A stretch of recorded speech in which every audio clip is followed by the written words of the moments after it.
Bonjour tout le monde, c'est Jean-Philippe et aujourd'hui je vous propose du sauté de porc un petit peu façon blanquette.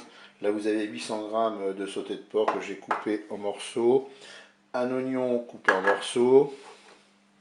Là j'ai 2 carottes coupées en rondelles et j'ai 200 g de poireaux, c'est du congelé parce que je n'avais pas de poireaux frais. Là vous avez une cuillère à soupe de maïzena diluée dans de l'eau. 70 g de crème fraîche liquide, 2 cuillères à soupe d'huile d'olive, 200 g de champignons de Paris, coupés en morceaux bien sûr, du sel et du poivre, et puis là j'ai fait un petit bouillon avec 100 ml d'eau, 100 ml de vin blanc et un cube de bouillon de bœuf émietté. Nous allons lancer la recette en se positionnant en mode manuel et en mode doré. On verse de l'olive dans la cuve.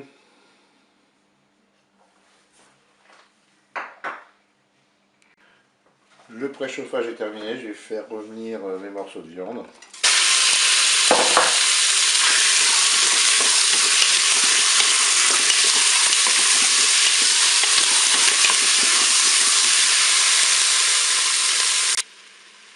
Je vais maintenant ajouter mes oignons.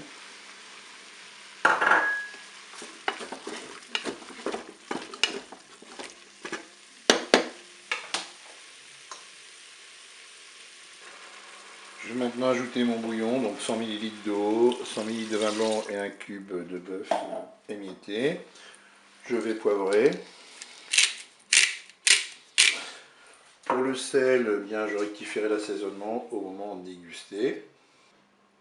On va programmer maintenant notre cuisson. Je vais arrêter la fonction dorée. Je vais passer en cuisson sous pression ou cuisson rapide. Et là, je vais programmer 15 minutes. Je fais OK avec un départ immédiat. Je peux fermer mon couvercle. Pour la cuisson des légumes, eh bien, ce sera pour après. La première phase de la cuisson est terminée. J'ouvre le cookéo.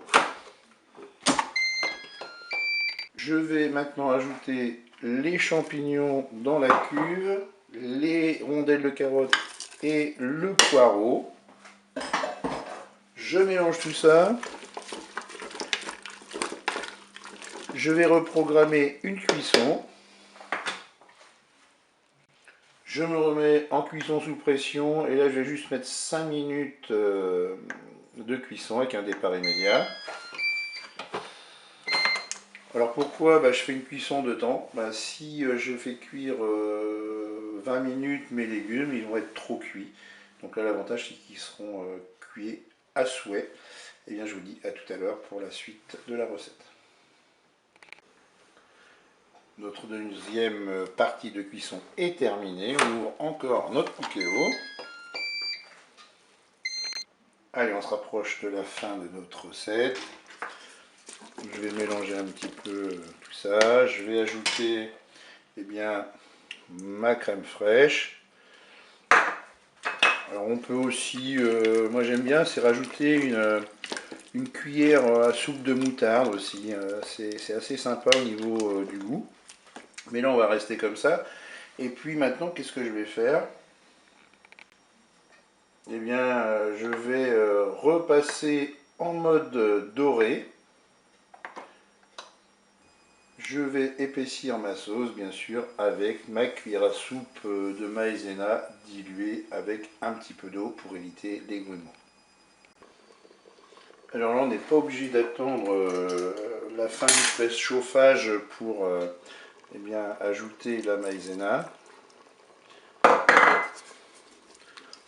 Et voilà, on va juste mélanger au fur et à mesure jusqu'à ce que ça épaississe tranquillement. Vous allez voir, c'est très rapide. Voilà, pour moi la sauce a épaissi selon mes souhaits. Si vous voulez un peu plus épais, vous rajoutez une cuillère à soupe de maïzena. Pour moi, ça va. Et bien, je vous dis au revoir et à bientôt pour d'autres recettes.